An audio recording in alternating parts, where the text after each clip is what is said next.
Something you will notice in Edinburgh, particularly during the Fringe, is a kind of paradox, a tension between the calm and quiet beauty of nature and the constant noise of this city, which turns into a bit of a cacophony during the Edinburgh Fringe. And I like it, it suits me, but it doesn't suit everybody. And I think it's good to arrive ready for this.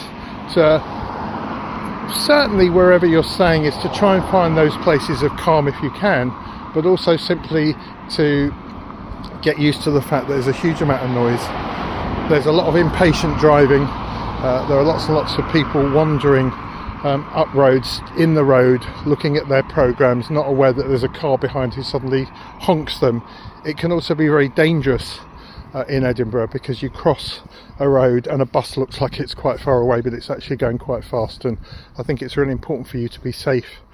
I'm not trying to worry you that something bad is going to happen to you, but being safe at the Fringe I think is really, really important.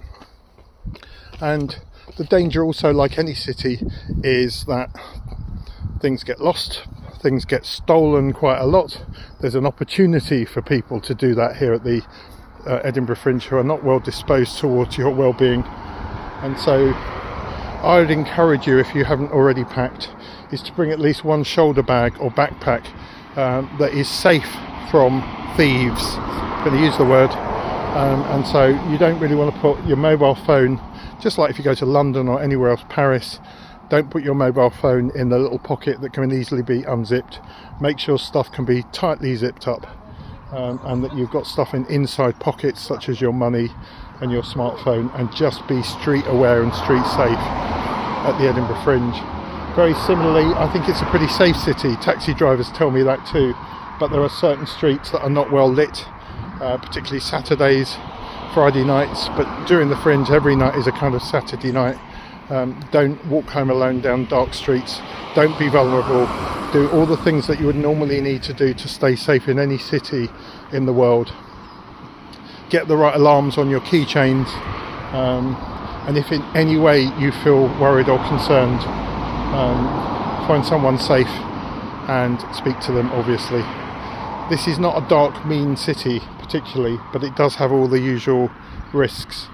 It's very easy to lose stuff, so never mind being stolen, it's just the number of people I know that have lost, well, phones certainly, but if not cables and chargers, and perhaps find out where you could get a charger replaced really cheaply, so you don't end up spending 30 quid in a particular shop.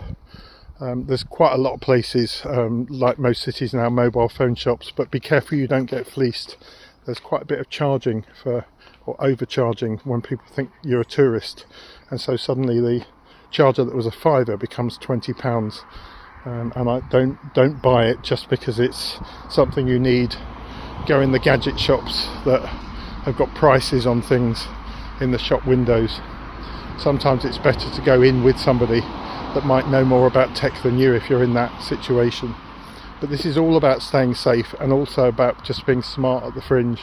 So certainly something about road safety, certainly something about personal safety, certainly something about security, and I've said this before on videos about less is more. Take out the minimum you need.